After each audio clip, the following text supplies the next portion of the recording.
Okay. Good evening, everyone. We are going to call the Environmental Services Utility Board meeting to order for Monday, November 17th, 2025. At this time, is there any public comment? Seeing no public comment, we'll move on to roll call. Mayor Curtis. Present. Alderwoman Lewis. Alderman Prude. Alderman Barron. Here. Alderman Osinga. Present. Alderwoman Swanson. Alderwoman Johnson. Here. Alderman Jones. Present. Clerk All. Here. 6 present, 3 absent. We do have a quorum. Before you have the minutes from October 20th, 2025. Is there a motion to approve? So moved, Mayor Curtis. We have a motion from Alderman Osinga. Is there a second? I'll second. We have a second from Alderwoman Johnson. Is there any questions, comments, changes, or additions to the minutes? Assistant Comptroller. I just wanted to mention that there's a typo when I talked about full-time equivalents last time. Instead of saying, it says 95%, it should say 0.95% full-time equivalents. And that, do you know what page that's on? Yes, pardon me. It is on page 9, first paragraph. Okay, got it. Should be, so it's not 55.95. It says we have 55 employees in the department that work full-time, and we have, which means we have 95% more people. It's not 95%, it's supposed to be 0.95%. Gotcha. That'd be a really big increase. Okay, yep. Just saying. Is there any other comments, changes? Okay, we have a motion from Alderman Osinga. We have a second from Alderwoman Johnson with an amendment to page 9. Roll call. Alderman Barron. Aye. Alderman Osinga. Aye. Alderwoman Johnson. Aye. Alderman Jones. Aye. Clerk All. Aye. 5 aye, 3 absent. The minutes for October 20th, 2025 are approved. Next, we have approval of the bills. Before you have the bills from November 3rd in the amount of $732,430.27. You also have the bills for today, November 17th, in the amount of $1,436,413.12, for a total for the month of November of $2,168,843.39. I will say before you go that you will notice one of the bills, and I was looking at them earlier, is to, I'll try to find it real here, it's a large number, Tacoma, in the amount of almost $1.34 million. That is before we had talked. They were billing us, our new rate is a little over $600 and some thousand. I don't have the exact number on top of my head. They were billing us at a rate of about $400 and some thousand since May. We can only pay the bill that they invoice us for audit reasons. So we had let them know that they were underbilling us, and the correct amount should have been that. So they sent us a revised bill that not only made up for the current month, but also the back months of nearly almost a couple $100,000 for May, June, July, August, September, maybe October, and that's why you get that large number there. The number that we have in our budget is the correct amount that we have budgeted. So we do have the money in the account. That's why if you did look before, some of our ESU expenses were way under. That was a big portion. We're now caught up to speed. And that 600 plus number that we pay to Karma is the budgeted number. So while that number of 2.1 looks daunting, remember that we'll call it almost 1.4 million is just to making up some money that should have been collected earlier. But I explained that one real quick. Is there a motion to approve the bills for the month of November for ESU? So moved. We have a motion from Alderman Osinga. Is there a second? Second. We have a second from Alderman Jones. Any questions or comments? Alderman Osinga. Mayor, I do have one question. Check 37122, Larry N's sewer reimbursement for $1,377. Yes. I knew that one might come up. I looked at that bill before he came, so I had been working with Mr. Enns for approximately 8 months now. He had a property that was purchased by him and his grandson a little over a year ago. We'd been billing them the sewer. Come to find out, he is not connected to the city sewer system. It was on a septic. No one knew that until he had some problems, and Superintendent Newton and their team went out, verified there is no line there. So we've made arrangements with there where he is going to be installing and connecting on to the sewer system. How it got misplaced from many years ago, we're not sure, but we basically, that is a reimbursement of all sewer charges. Plus, I believe we put an interest rate in there of a minor amount for the collection of sewer when he did not have sewer. And then we gave him a year to connect to sewer, and Zach and his team helped him with some things there we're trying to accommodate so that he can get on the city sewer line. So that's reimbursement of sewer charges when he wasn't connected to the sewer, Okay, thank you. since he's owned the property. Any other questions? Roll call? Alderman Barron. Aye, but I abstain as to check 37092 to Baron Hewitt Oil, 37107 to Gordon Electric Supply, 37113 to Joe's Automotive, 37114 to Kankakee Ace Hardware, 37120 to Kankakee Truck Equipment, 37121 to Kankakee Valley Construction, each to avoid a potential conflict. Alderman Osenga. Aye. Alderwoman Swanson. Oh, sorry. Alderwoman Johnson. Oh, aye. Alderman Jones. Aye. Clerk call. Aye. 5 ayes, 0 nay, 3 absent. The bills are approved for the month of November. Next, we're going to move on to reports, and we're going to begin with the ESU Street and Alley Report, and Mr. Lopez or Mr. Hasek.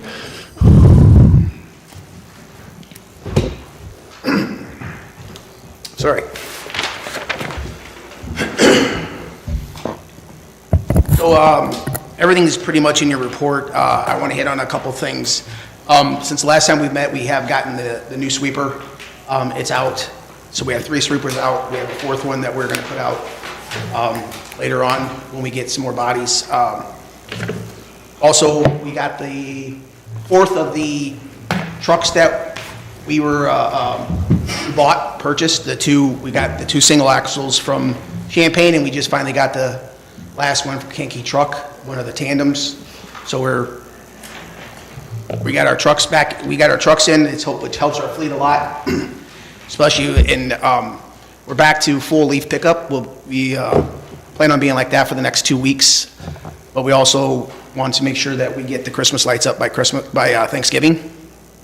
So we're going to be working on that as well. They started. We've got most of Lower Riverview done. Probably have 20 poles left, and then we started Court Street today. So. Any questions or comments for DPW? I will say them and their team, along with sewer, you guys have been a lot on your plates. Snow, leaves, Christmas. Yeah, well, with, like I was telling residents when they call and why we haven't done their leaves, I said we have a certain amount of equipment and we have to use it for every season. So when winter hits us and we're still in fall, then we got to switch back to fall, so it's like that. So, but we're back to leaf pickup. Alderman Jones. Yes, are you full staff in terms of with the leaf crew? Our leaf crew, we are not. We didn't get enough fall help, but we're making it work. I was just wondering, are you still hiring? I guess that's. At this point, I don't think we are, because Okay. we're got about 4 or 5 weeks left. So by the time they go through all that stuff, it's 2 weeks left. Okay. Thank you. Any other questions for Street and Alley? Okay, thank you. Next, we'll move on to utility sewer services. Ms. Collins? Thank you. Yes, everything should be in your packet. For the most part, it was a smooth month. All the pumps are running. We're trying to get to sewer calls and building maintenance issues in a timely manner. Like James mentioned, you always have that W word that sneaks up on you and throws a wrench in things, but For the most part, everything's under control. We're getting Christmas lights up everywhere we can. I will say, a lot of times you think of DPW with the snow and the Christmas lights. Actually, the sewer services team does a lot there also. They do a lot of the plowing of our city lots, smaller lots and things along that. They obviously were out there with their trucks and their equipment trying to put up the large Christmas tree down at the depot and some other things. So it's kudos to both sets of teams. It's a lot to do. We keep expanding, I shouldn't say expending, all that too, but expanding the Christmas lights. I do know it's nice. We do get a lot of great compliments from the residents and the business that we've done it, but it's put a lot more effort and work on to Superintendent Newton and his team. I know it stresses him just a little bit, so if you can bear with them while they're getting there, they are doing a good job. I've noticed a lot in the last 3 to 4 days. I even noticed Court Street, the decorations going up, and I'm okay if we wait a little bit. It's still warm out. It doesn't snow for a while, but any questions regarding sewer services? Okay, thank you, sir. All right, next, you have your Industrial Lab Services report. Superintendent Newton, I know Ryan is out today. Is there anything you need to update or highlight there for us? It's really nothing really of note. It's pretty similar as to the previous month. One thing I would point out is, if you notice, I think Kinsing is kind of settling into their new normal of lower flows there, so just wanted to point that out. So you have both those numbers there.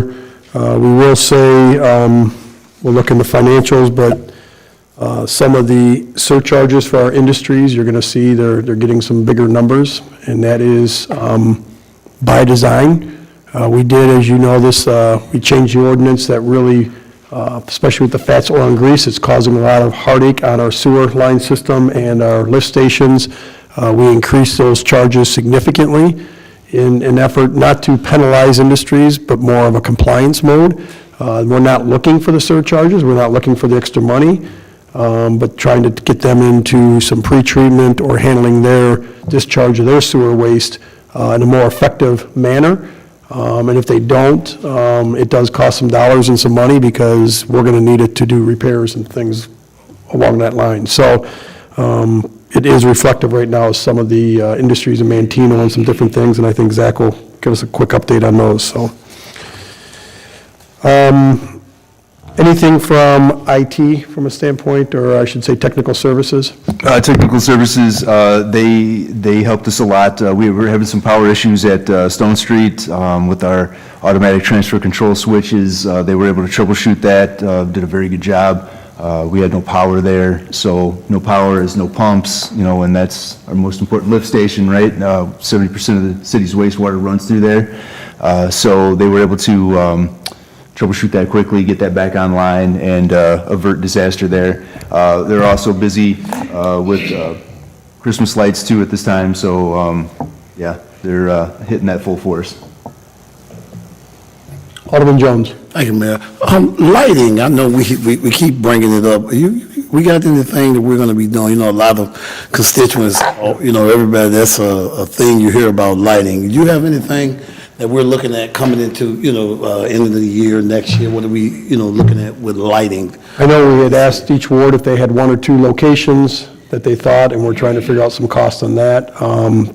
In talking with our city engineer, I'm trying to figure out, we just haven't got to it yet, to be quite frank, what the cost would be to do something like Coach Light does or what the historical district does. Now, remember, the city, why they may have bonded for that money, an SSA district was created, and those residents of that area paid for that lighting to have done in those areas. So that was, the city used their wherewithal and financial capacity to borrow the money, but then it was paid back from a special service district on the tax bill. I think there's a goal to be able to talk to neighbors to see if they ever want to go down that path, and I've asked our city engineer to give us it's very tough, but some ballpark numbers per block what it would cost for something like that, and try to design some block areas and what it would take on. From an administration standpoint, we just have not got to it yet. It's just, the hours run out at each end of it, each day as we're trying to do some other priority things right now and have not got to it yet. Okay. I mean, it's getting better now with the leaves coming off, you know, it lightens up a little bit. It helps with that and stuff. And then even DPW, probably, I assume I'll look to Mr. Hasek, but usually when the cold weather hits and it's not snowing, they usually are out doing some tree trimming, cleaning up different streets of that, so. Okay. I hope I didn't overspeak there, but that's usually when, those are winter projects, they try to take those on as long as we don't have snow falling. Alderman Marzak? Yeah, it seems like there's a direction that we're going from the amber, less, I'd say more dim light to a brighter white light. So I think that's helped a lot in certain areas. But is that program going to continue? Is that as needed where, you know, if a light's out, they'll We're looking at some different options. One, that's one of my, I'll look at them, and I have not got over there and looked yet, so it's been a week. I keep forgetting at night. Even I will look at, like, if you look at East Court Street. Right. It doesn't seem to be as lit up, so the superintendent had their team install a light bulb over on East Court Street to have us go take a look at it and see what the difference of that lighting bulb would be compared to some of the more dimly lit lighting that's gone in.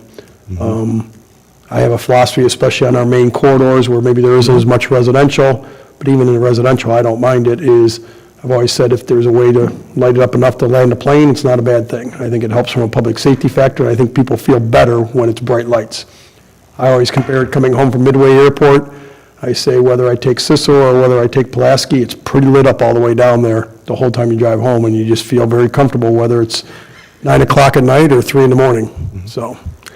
Is that since, you know, not our polls, but like ComEd polls, is that something that we can have a discussion with ComEd and, you know, and changing them out, or? ComEd's pretty much stuck on what they want to put up. Gotcha. They're going to do the energy efficient lighting, and Right. even on additional poles, they're passing that cost on to a city if we're going to do additional poles. They just basically do intersections and that's it. Gotcha. So that's been a difficulty there, is a lot of times you'll get people that want to put a pole in the middle of the block. Right. And it ends up being a cost somewhere, whether it's on the Sure. resident themselves or it's on the city, but we've had one down, I know, down in Riverview where one was put up, and it kind of falls on some of the residents for the monthly power on that.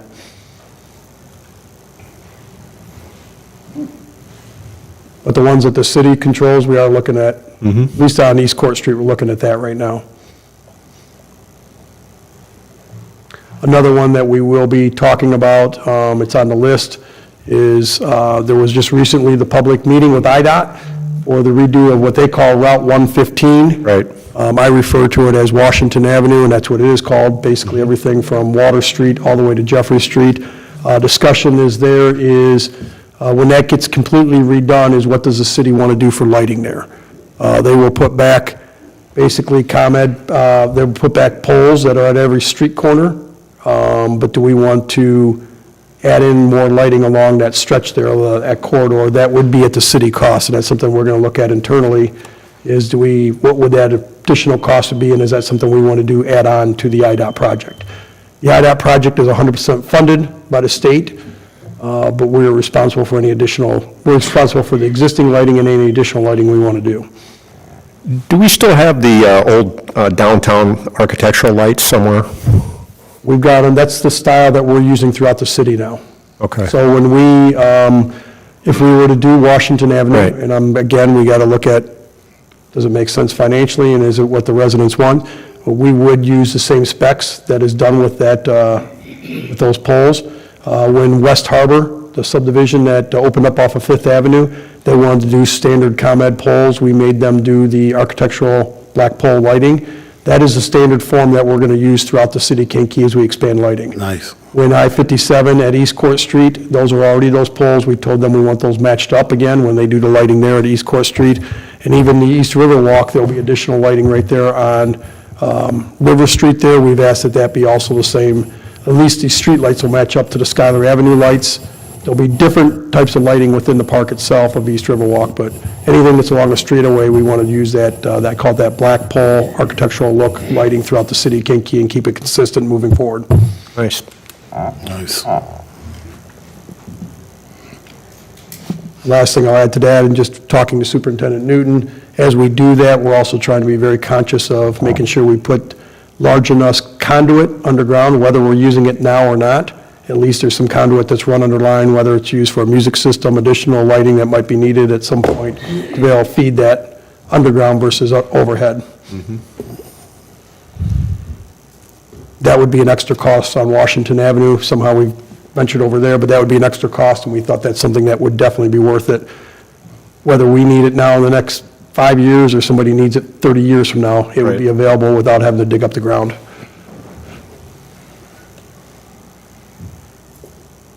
Any other questions for technical services? Kind of went off track there a little bit, sorry, but good place to talk about it. All right, seeing none, we're going to move into financials. Assistant Comptroller, Thank you. like to lead us through that? All right. Well, as of October 31st, we are 5 months into our fiscal year, which means we're 50% through the way. We continue to be in a positive position. The actual year-to-date expenses are running at 39.9% of the budget, which equates to approximately $2.4 million or 10.06 below the projected year-to-date.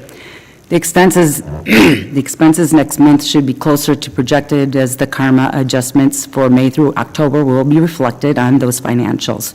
Those are the same bills that you approved tonight. And this was expected to be part of the budgeted expense for them, as the mayor indicated earlier.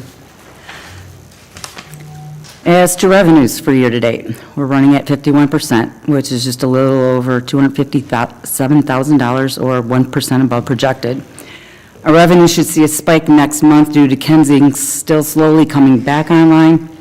Last month, they were down about $140K, and I spoke with Ryan, and he said they're down about $70K this month. Also to note, fog charges are down, which is a positive for the city. That seems that the steep increase in those offenders is making them fix the problem. Riverside Hospital, which I mentioned last month, they've had a meter down for over a year. We will be back billing them for services. I expect that invoice to show up on our November financial run. We will want to review that invoice with the customer to ensure they don't get any surprises from before we deliver that invoice. Moving along, ESU wages and benefits are up slightly over last month, as seen on the graph on page 2, of about 5,000. This coincides with the number of FTEs for the month, which increased from 55.95 to 57.33. And residential and sewer collections are up, accounting for overall revenue in line with projections as seen on the graph on page 3.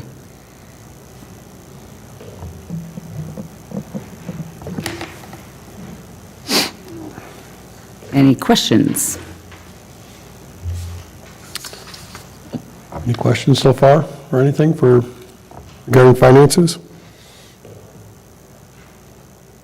I think you said positive is we're right on track for revenue, just slightly above, so that's positive. Expenses are way under, but I think, as again, that'll adjust that'll adjust several percentage points in the right directions once we add the karma in there. But I still believe we'll probably be under 50%, I would assume, once you throw that in there, or pretty close to it, so.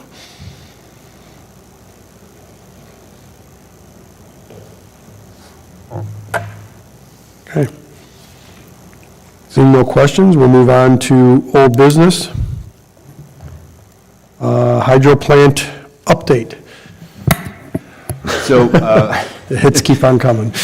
long story short, it's delayed by a few months. So we ran up against just time, really. The pump system, remember that it went out to bid. We got the bid last meeting. That those technical details, they have to be incorporated into the SCADA system. So there's a delay on getting that to Hydro ECI.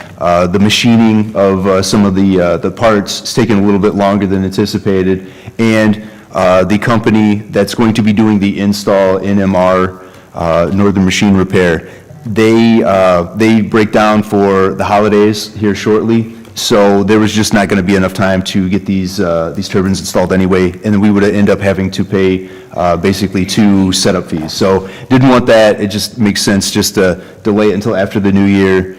We pay them one time to come in, do their thing. By that time, Hydro ECI will have the data that they need to build that pump into the SCADA system. So it's delayed, but not too long. Still moving forward, but we didn't want to have 2 setup systems as they break down for the holiday season, so. Mantino Force Main,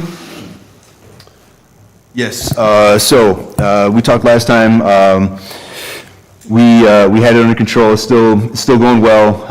You'll notice in the sewer services budget, we're kind of hitting that chemicals line item pretty hard, but there's a reason for that. You know, it's more cost effective to mitigate this in the meantime with chemicals than it is to pay to bypass that station. So we're spending a lot of money on chemicals, but we're dosing the wet well every week. We're dosing it hard, but it is helping. The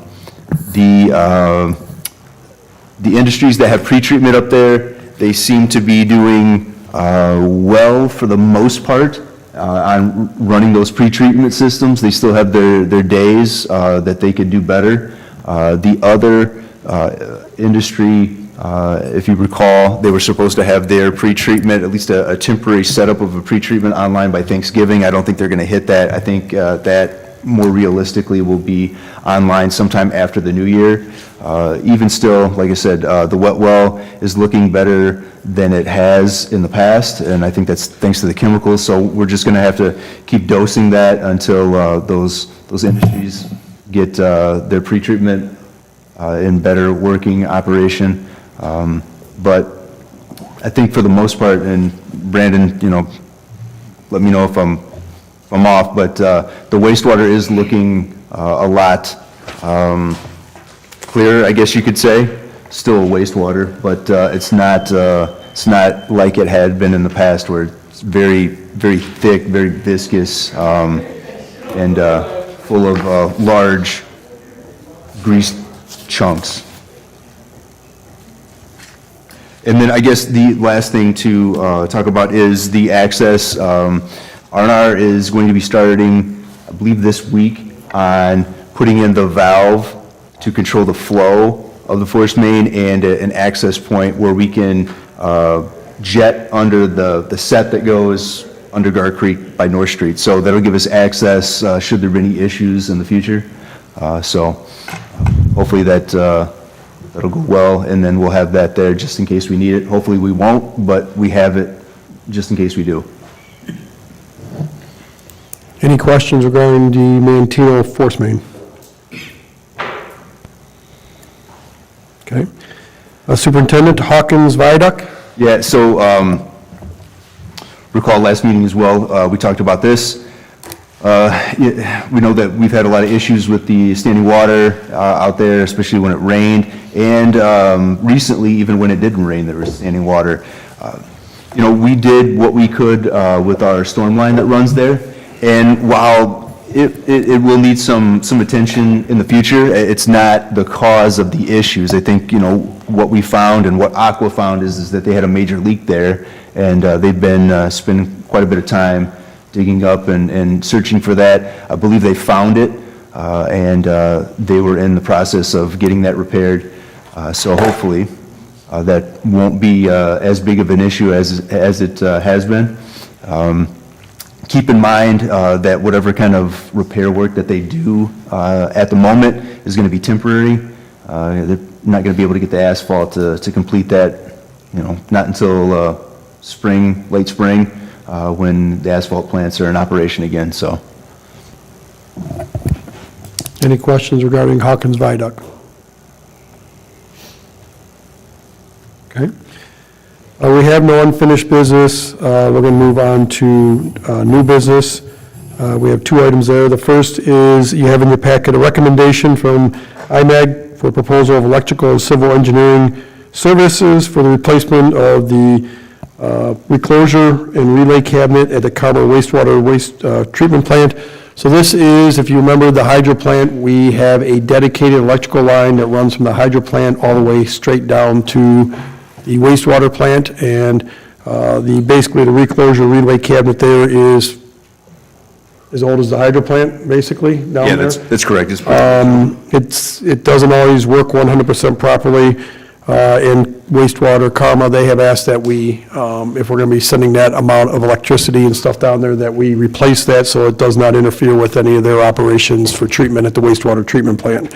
We had talked to several different electricians, and basically they all said this is very detail-oriented, and basically IMEG is probably really the only qualified person to design and come up with the specs that would be for doing that. So before you have just because of the amount of the money there, it's $89,200.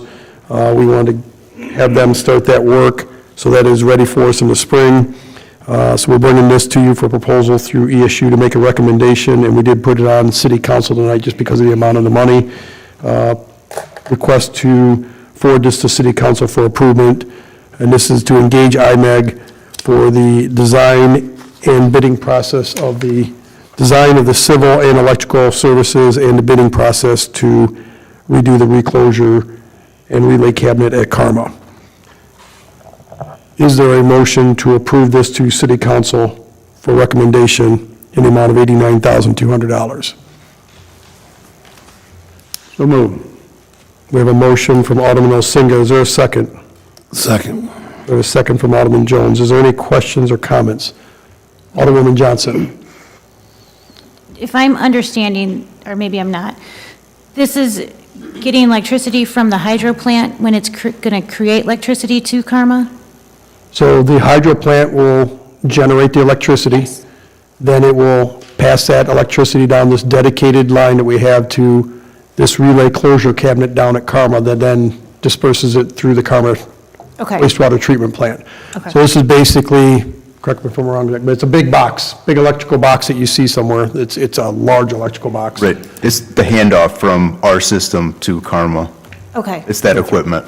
okay. But this system is about 40 years old down there, and they don't feel comfortable with it's like everything, technology, everything, they would like to see it. We're doing everything with the hydro plant to make it last for another 40 years, so this is another piece that we're making sure we do everything from the roof all the way down to this, that it's 100%. This would be paid out of the funding for the hydro plant. Okay. So basically out of capital from ESU, correct? Yes, Mayor, that's true. And then also, I don't remember the time frame, but we've had some major issues with this area, correct? Yeah. When we were running, I know we haven't been running in some time, but we had some major issues with this, and it's a complete safety issue to make sure that it's corrected. Right, correct. Right, Karma feels like this has bumped the plant offline a few times, so that's why we think that we need to really update this gear. Alderman Barron. Mayor, so this is the design and bid. This is this is the civil and engineering design of it, and them overseeing the bid services for the construction of the actual relay cabinet reclosure. But it doesn't cover the cost of that. No, it does Do not. we have any expectation of what that would be? 2, 3? Yeah. Probably $200,000 to $300,000 for it. Again, that's a very broad stroke, but yes. We talked to several local electricians about this, and actually, the two that we talked to, they both pointed us back to IMEG for this. We thought maybe they could even help us design it, and they just, in a polite way, said this is even way above their capability.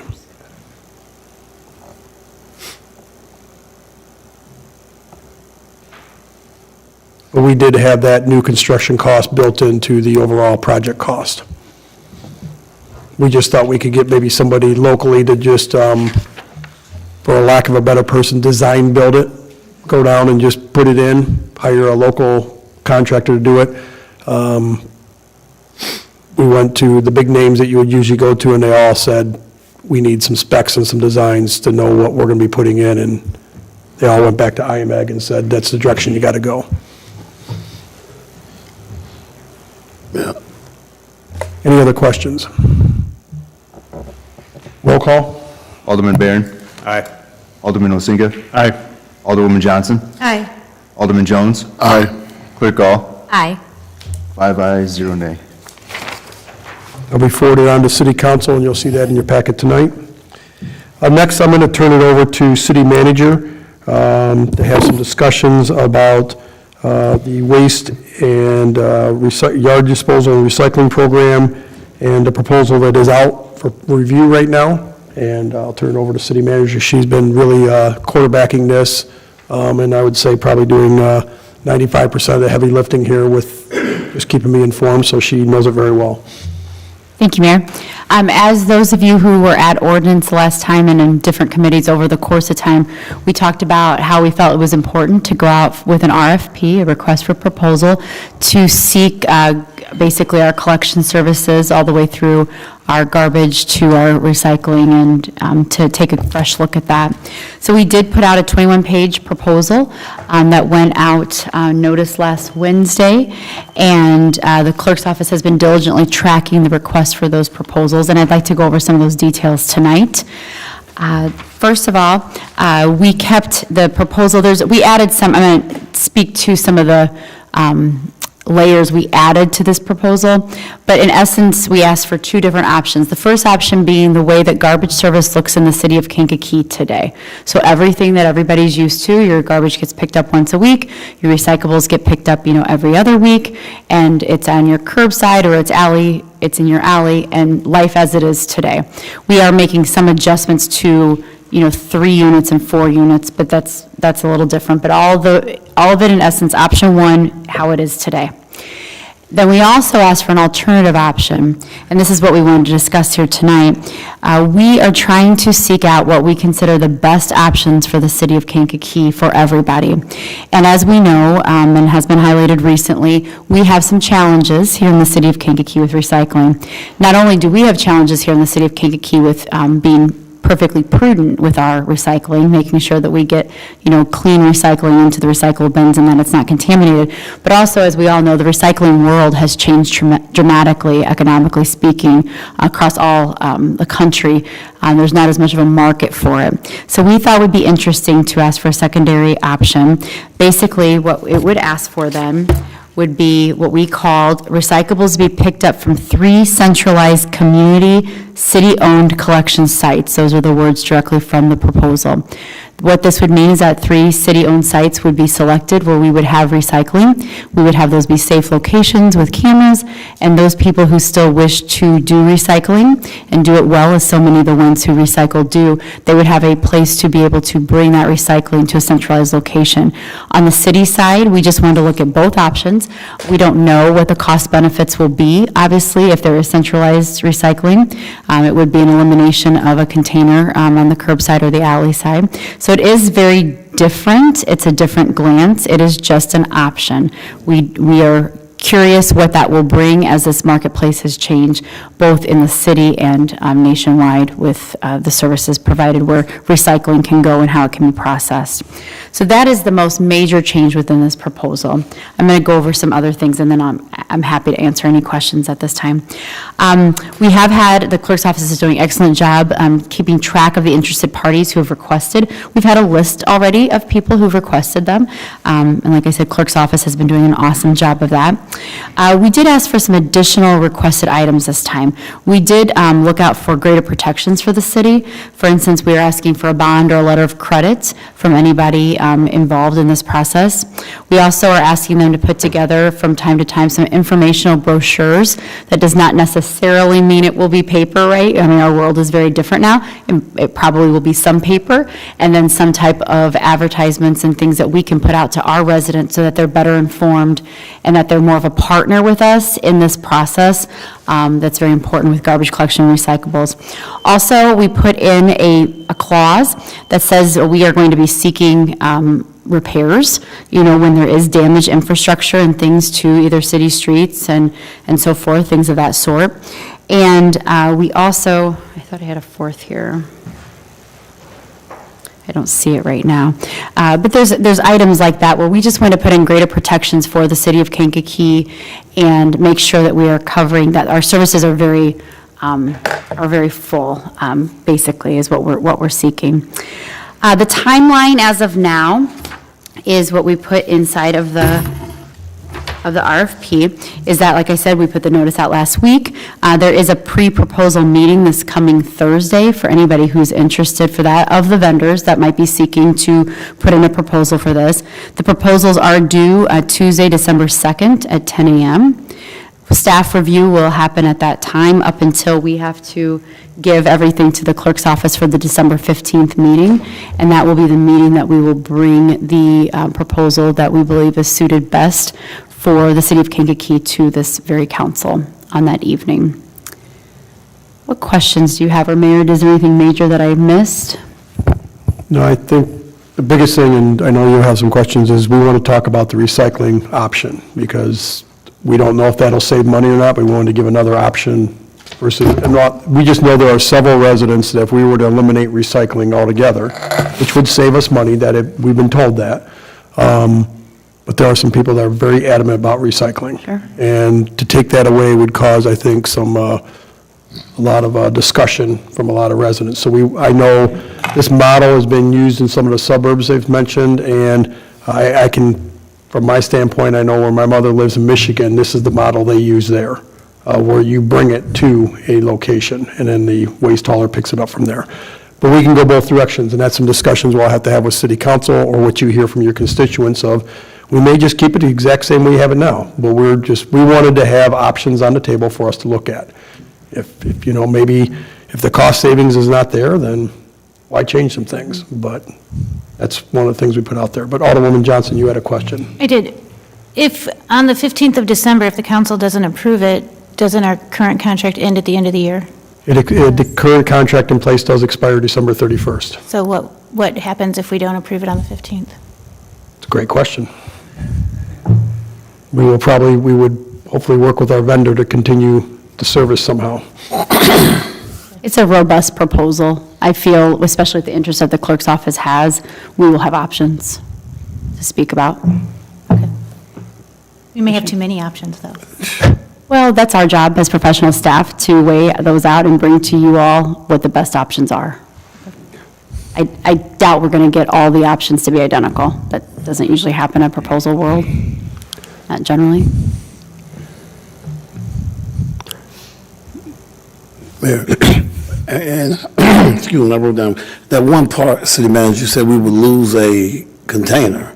Mm-hmm.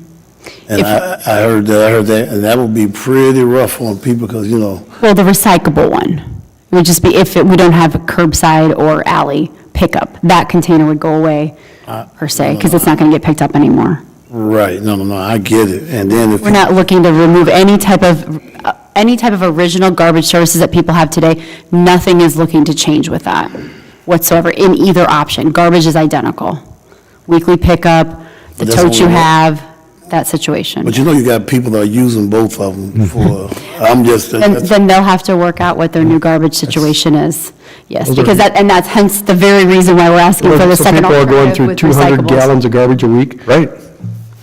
They put a sticker on it that says garbage, not recyclable, so they're getting double the container.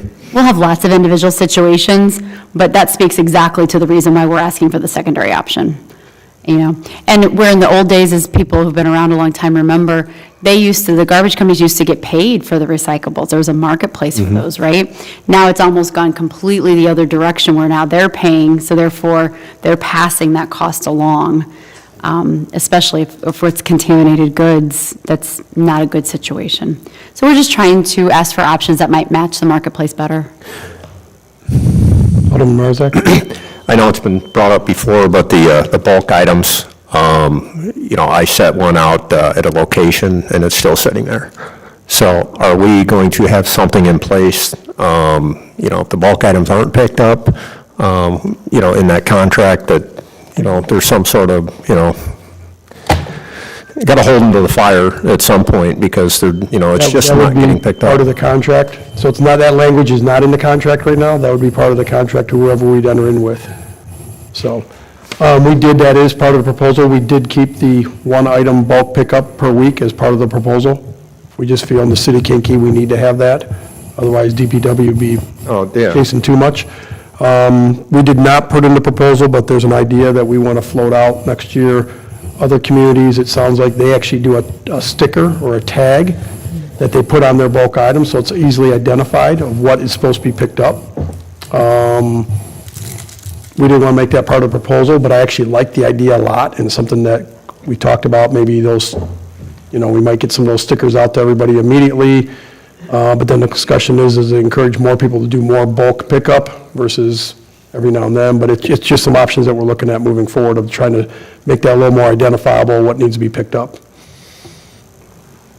Putting a proposal together of this breadth is really a task. Because as you can imagine, we looked at several municipalities and what they've asked for, and then, you say, well, I think we're doing this well or this well, and then you read some of the things they're asking for, and you instantly think, oh, that would be really good for our city, that might work, and so trying to blend those in while asking for, potentially different services.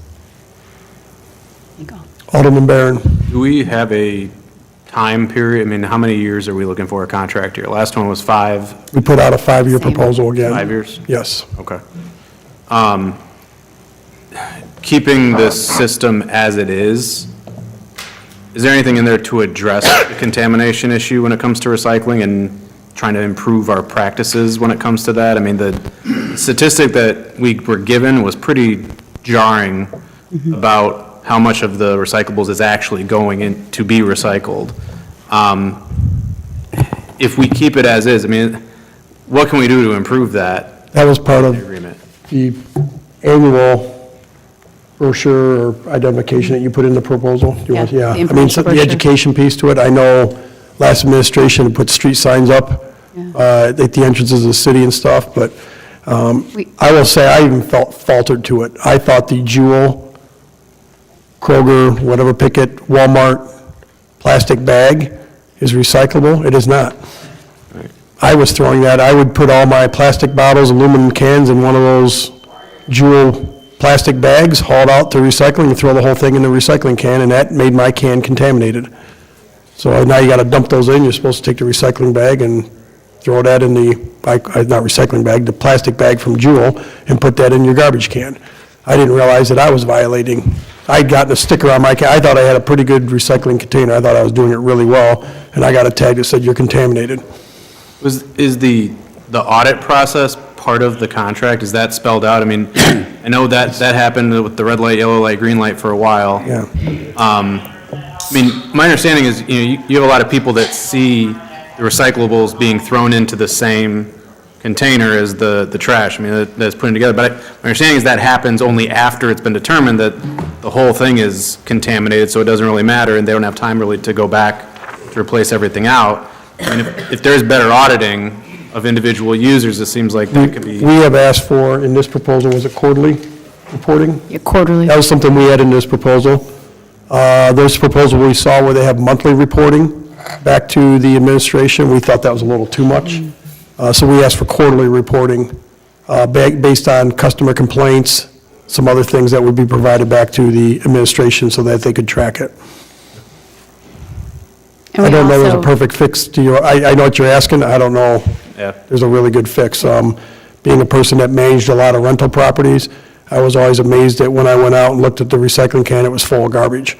Right. And it had a gray lid on it, and I used to try to explain to people that is for recycling, and And I understand it's difficult for the company too. If something bad goes in the recycling side of things, then there's no reason not to just put it all together. It's wasting time not to do all that at that point. So I think they get a bad right. rap on that, but. Prior to your time on council, I'm going to say it was about 6 years ago, I don't remember, those of you who've been around say, but we had a big push within Claire, within environmental services. We did a lot of education, we really made a big push, and I think there was people who learned a lot, but at the same time, we're still where we are. Because I believe that, I think the kids now, Mayor, still take garbage out. And I don't think when they take it out,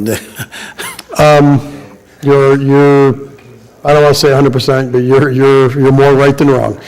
I've watched several people bring out, young ones take out the garbage, not the adults, and they throw it in whatever can they can find. yes. Alderman Elsinga. Yeah, I know you have conversations about the size of the equipment that they have and the damage that they do in our alleys and that. Is there any plan at all where they could, be held somewhat responsible? So we put in there about damage and stuff. We did, when we had some meetings with our current provider and some other ones we talked about, and they said if they had to buy equipment, that would be passed along cost to us in their proposal. Because if they're going to buy smaller equipment, they're just not going to buy a smaller piece of equipment. They would buy that and have to pass it along as part of the overall contract. So we put language in there that if you're destroying curbs or things and all that, we expect that it would have to be fixed. And again, going back to the bond and the letter of credit, we would have that on file in case they didn't fix it. We could go tap into that bond or letter of credit to get things fixed. So it's a very, I'll say this, and I'll take blame for it. This is something that I probably should have been doing much sooner this summer. 12 hours go past every day, and the next thing I know, it's Saturday morning, and here we are again, but we haven't gone out for proposal in I've been in Auburn since 2012, we've never gone out for a proposal. So I can tell you it hasn't happened in 13 years. So we're at least going out, this is the first time we've gone out for proposal for garbage that I can remember, and we're going to see where it leads us. Well, I just want to echo Alderwoman Johnson. I don't know, boy, that's going to be tight at the end of the year to try to do this. A lot of questions being thrown now with that. And that's why I'll take the blame on that. So we could have just, maybe we look at I don't know, I'm just speaking out loud. Maybe we look at this and maybe can we do a 1-year extension? I don't know if they're willing to. They're kind of like, either want it all or nothing. So, well, I don't know. We'll see what we get. We don't know if we'll get one proposal, if we'll get 6 proposals. That's what we're going to find out on December 2nd, so. We've had that in the past where we've asked for proposals, just, we can go back to the hydro pump. We got 1 bid. There's plenty of certified, qualified plumbers in the market that could do it, and we got 1. It all has to go with how bad somebody wants the project. I think there's one contractor that had mentioned to me before, they probably would not bid on this because City of Kankakee is too large of a city for them to handle.